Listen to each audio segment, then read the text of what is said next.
So we are Karina and Becky from Sleepy Ever After. And we help better sleep become part of your story. We are talking about baby sleep myths today. The top baby sleep myths. Okay, so myth number 1, Becky. Sleep training means letting your baby cry alone. False. It is false. Why is it false? Well, we don't let our babies cry alone. Alone was the key word. Yeah. Because babies cry. Babies do cry when they're learning to roll. They cry when they're in their car seat. They cry when we're changing a diaper sometimes. The first thing I would say is there is no sleep training method that involves zero crying. And if you see someone online saying a no cry method, I would say that is not true. And I've been around for many years to know that is not true. And they're almost baiting you in with a lie. That's right. Yeah, I would agree with that. I would say to you this, there is no way to officially sleep train without no crying at all. Like we talked about babies cry. And the biggest reason babies cry when we're sleep training is because there's change. Babies and toddlers, they thrive on predictability.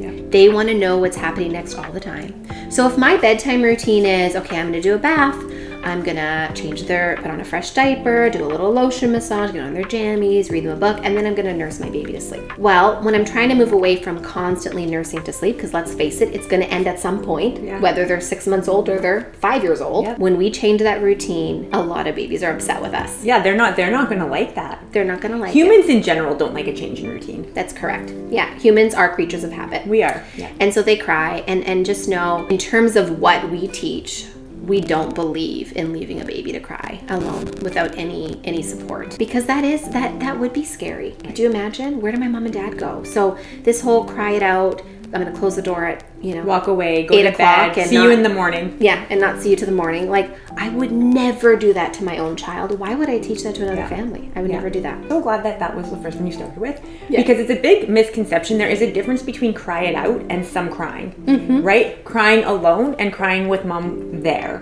It is misleading when you say, I'm going to sleep train without crying. Yeah. But it's also misleading to say that sleep training is cried out. That's right. Both are misleading. They're both very misleading, and they're not providing enough context to really understand. And I think that's why there's so much negativity around the words sleep training. 100%. And that's why we wanted to talk about it, because we want to be 100% transparent. I will tell you this though.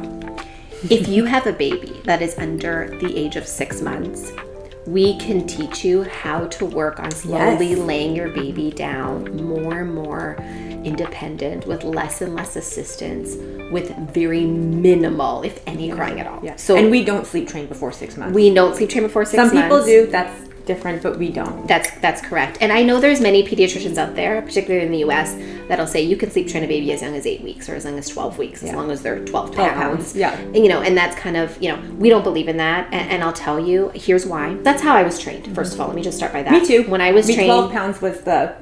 Yeah. Yeah. That was the way I was trained when I did my certification 10 years ago. And what I found is when I started working with families and they did some sleep training at that age, by the time that baby hit 4 months, it would all fall apart again. So then they're back to you. They're back to you. And why does it fall apart? Because there's so much development happening in months 3 and 4. And so when they're learning all these new things, the skill of putting themselves to sleep falls to the back burner a little bit. Exactly.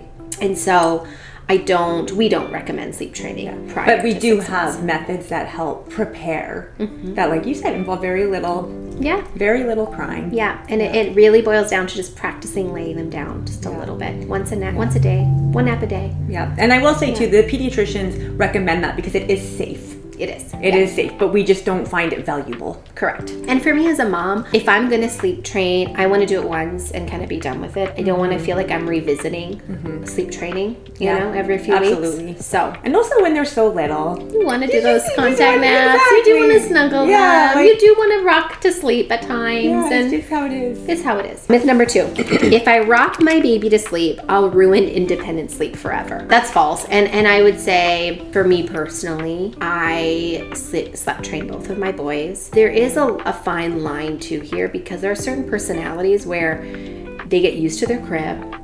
They don't want to be rocked to sleep. Yeah, my second born was that baby. Yeah, my first born. It actually broke my heart. Because I wanted all the contact naps, and he was like, "Yeah, no, put me away from you." Yeah, and some of them, they just love their crib so much that they're like, "Mom, I don't want to be held. Just put me down already." Yeah, that was my second. But my youngest son, I'll never forget this, Becky. He was 3 years old. Great sleeper. Now, keep in mind, different temperament than my first. Just more of course, easygoing. that's how it goes. Yeah. And we were at a park one day, and I was chit-chatting with his mom, having a great conversation, and it was past his nap time, and I could see his little face. He was tired. 3 years old. I have a picture of it. I'll have to show you the photo. Yeah. He crawled into my lap and fell asleep and took a nap. Oh, that's so when the totally false. When you sleep train your baby, that doesn't mean you can never rock them to sleep. I have found with mothers, it's a relief when they realize they can sleep train for night and still have a contact nap during the day. And guess what? All these babies still put themselves to bed at night. They all sleep through the night. Yeah. They all do the things that these moms wanted them to do at night, and they still get their contact nap during the day. Absolutely. Some moms like to do all the sleep training, and that's very, very appropriate and very, like, we're good with that too. Yeah. But if you want that contact nap, it's not going to ruin their night. No, it's not going to ruin it at all. Okay, myth number 3. My baby is waking every hour because they're going through a sleep regression. There's 2 parts to this. Yeah. Generally speaking, I would say it's a myth. Yeah. Except for month 4. So let's talk about that. Why is it generally speaking a myth? Because yes, there are quote unquote sleep regressions, which essentially, just for our viewers to understand, when our babies are going through a sleep regression, it basically means they're going through a progression in development. They're learning so much right now, learning to walk, crawl, say their first words, whatever it is, that becomes a highlight of their day, and they would rather be doing that. Yeah, they want to crawl. They want to be in their crib. They do not want. They're pulling themselves up. They're trying to crawl. They are practicing like night and day. It doesn't matter if they should be sleeping or not. They are practicing. That's right. But generally speaking, it does not cause hourly wake-ups. No. I might see a baby wake up once or twice at night, only because they got themselves a little bit overtired at bedtime from practicing that new skill. Yeah. But it definitely doesn't cause hourly wake-ups. Yeah, it would disrupt a little bit. Yeah, but not to that extent. Right. So let's talk about month 4. But month 4, because I feel like that's where this is a myth, but there's a little bit of truth to that. And that month 4 for some families can be really difficult.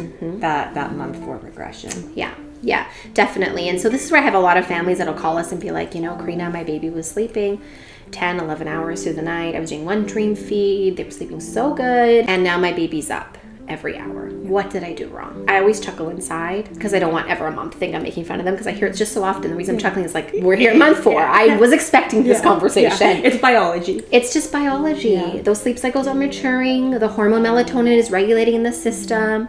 There will be days where melatonin is very prevalent. It felt like naps and bedtime went smoothly. There'll be other days where we have a drop in melatonin and it feels like no matter what you do, you have a hard time getting this baby down. And then, they are waking up a lot at night. Yeah. And they're learning how to link those, like they're going from baby sleep to adult, like to what their sleep cycles will be for the rest of their life. And that's a big change. It's a big change. So it's biological, it's developmental, it's something that happens to majority of us. I have heard of babies where they don't hit the 4-month regression. Or they hardly feel it at all, Yeah, so I just, I like to give parents a heads up, but I never want to impose any sort of fear, because the truth is some babies do skip it. Myth number 4, a later bedtime means baby will sleep in. I'll skip that early morning wake if I just put them to bed later. I wish. Don't you wish that? Yeah. Okay, I will tell you this. When your kids get a little bit older, past the 4-year-old like kindergarten stage, age. 5 and older, we can sometimes see that happen where the later bedtime they'll sleep in. But generally speaking, that is a baby sleep myth. I remember my sweet mother-in-law. I think part of it, she was frustrated that we were leaving their dinner party early because we were so adamant about getting my firstborn to bed. And that time he was going to bed between 6:30 and 7. And she had said, why? Just keep him up later. He'll sleep in later. And one day we actually did. And my husband called the next day and be like, Matthias was up at 5 a.m. now. And it's like, are you going to come help us so that we can sleep? And bless her heart, she meant so well. But it is a baby sleep myth. A later bedtime usually actually means the opposite. They're going to wake up earlier. And the science behind that is that last wake window of the day in my years of teaching sleep is the most sensitive wake window. Being off by 10 minutes here and there, 15 minutes, not going to make or break their night. But when we're off by 30 minutes, an hour, chances are I'm going to either 1, hear a slight waking at night. I'll hear a little cry out around 10:30. Or 2, that baby will be up before 6 a.m. Before their usual. It's not even that they won't sleep in. They'll get it up before their usual. Actually, that's a great point, because if they are babies that typically do like a 7 to 7 type, night sleep, they might not necessarily wake up at 5, but they will wake up at 6. Exactly. And then we start the day off on the wrong foot. Yeah. And it kind of shifts their whole schedule. Yeah. And oftentimes this is when our babies actually do kind of get stuck in a little bit of an overtired cycle. where they wake up earlier. It kind of affects how their naps go the rest of the day and kind of get stuck on this early bedtime again. Myth number 5. Once my baby sleeps through the night, they'll never have night wakings again. Okay, well, let me ask you this, Yep. Becky. I can ask my viewers too. You guys can drop your comments below. But do you sleep through the night perfectly every day of your life? Yeah, no. I was actually up last night 4 times. Oh, no way. Yeah. Okay. Because I was so excited about this. My mind was just just going. racing. Yeah. But usually, I actually am a pretty decent sleeper. But I Yeah. still don't sleep through every single night perfectly. No, nobody does. And the Yeah. truth is, even if you feel like you got a good night's rest, nobody sleeps through the night. Yeah. We all wake up very briefly at the end of each sleep cycle. We fluff our pillow, pull up our duvet, we turn over, we go back to sleep. We don't realize that we're doing that sometimes, but we are partially awake. And so once you're done sleep training your baby, if you choose to sleep, you train your baby will not sleep perfectly for every single night for the rest of their lives. Yeah. You know? And other things happen too. Sickness. I was just about to say, sometimes sickness really changes things. Sometimes it does, and that's okay. Season changes. The sun's up at 4 in the morning or up till 11 at night. Yeah. And like that can have a big impact. Oh, for sure. Especially with toddlers, right? I remember my oldest, because he was a little negotiator. He would at 2.5 say, "But Mama, the sun is outside. The sun is out. The sun is out," and he didn't understand why he had to go to bed. So can you blame him? Yeah, exactly. Yeah. Myth number 6. If my baby skips a nap, they're going to be extra tired and sleep so well at night. I wish. Yeah, exactly. It'd be so easy. It'd be all I have to do is be like, no nap. Oh, that's so funny. I wish that was the case. I know. But that is a total baby sleep myth. And I feel like that's something my sweet mom. I was gonna say, I think the older generation, no disrespect to them, they Oh, just absolutely didn't. not. They just didn't know. In your mind, that makes sense. They got less sleep. They're gonna sleep better Better at night. Yeah. No, it is a total baby sleep myth. If anything, you're probably going to have a rough night and or an early riser. Yeah, Yeah. and probably a rough next day. And a tough next day. Yeah. And I don't even look at the quality of the naps, how the night sleep went. I mean, yes, it's a big piece of the conversation, but also your child's temperament the next day. Because when they start to get a little bit of a sleep deficit, you'll see it in their behavior. Oh yes, You know? Yeah. So. And if I get a sleep deficit, you see it in my behavior. That's true. I'm just kidding. I'm a little more moody. I think we all are. Yeah. I think we all are. And I think that's again, brings me back to why did we start Sleepy Ever After? It's not just for the baby. Yeah. It's for us moms. Exactly. When we are well rested, we can be more present. We can be more patient, more loving. Yes. We can be more focused on our children. We feel all around more confident. We feel more confident, less fights with our husbands. Yeah. Exactly. There's so many things. There's so many things. There's actually a study that they did with moms of newborns and of young babies. It was the driving. They were tracking accidents, right? Because all accidents go through insurance and whatnot. And the rate of accidents from moms who had babies who weren't sleeping was drastically higher. I believe it. Because you are so tired and so exhausted. I believe it. In prison camps, one of the ways that they would torture inmates is by making them sleep deprived. Yeah. And forcing them to stay awake. So there's a lot of benefit of helping your baby learn to sleep because then you are well rested. that's right. So many benefits. Okay, Karina, myth number 7. My toddler must be ready to drop their nap because they're fighting it. Oh my goodness, Becky. If I could tell you how many times I hear this, toddlers are going to fight naps. Oh, yeah. They're going to fight naps. And part of the reason they fight it is because they are learning autonomy. They're learning that sense of self. And they're learning that their voice matters. So I usually see this around 18 months where they're saying the word no about everything. Everything is, the answer is They're no. becoming their own person. They're becoming their own person and they're realizing it. Yeah. And so usually around 18 months is when I will start to see them fight naps a little bit and they'll go down. You put them down, you do your normal bed nap routine, you put your baby down and they stand up and what do? They're mad. Yeah. They're so mad. They're like, Mom, earlier I told you no to the bananas. Yeah. Why? I'm telling you no now. I don't want to sleep. I want to keep playing with you. Yeah. And I think here's what's really important as parents, and this kind of leans into now more parenting advice. Sometimes what our children want is not what their bodies need. Yes. And as parents, it is our job to give them what they need. Of course, we want to give them what they want sometimes. I know. They're so cute. I think that's really important. And so this is where, when they're testing boundaries and trying to figure out where they kind of fit in this world, it's our jobs as parents to hold the line and show them that firm but loving boundary, because when our babies know where that boundary is, they feel safer inside. Yes. They feel safer. So your 18-month-old, your 2-year-old, even your 2.5-year-old likely still needs a nap. And it's important too, just for their health. They need the sleep. That's right. That's right. And I'll tell you this.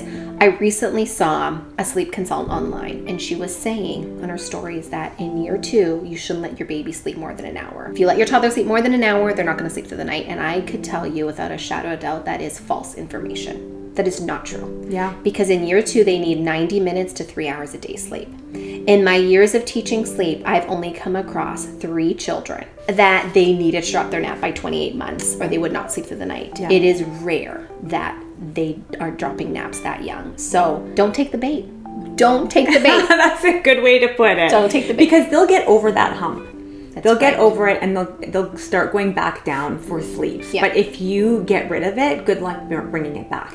And that's the hard part, right? I've even spoken to moms. They know deep down their child needs it. And what do? They get in that car every day. Mm-hmm. They get that toddler in that stroller every day, and they're power walking or they're driving because they don't want to fight their toddler for sleep. Mm-hmm. And I'll tell you this, another little parenting advice, and you can tell me what you think, because you have even a little more experience than I do. If we fear the tear, we're giving our children a disservice. Mm-hmm. We're giving them a disservice because as an adult, I cry.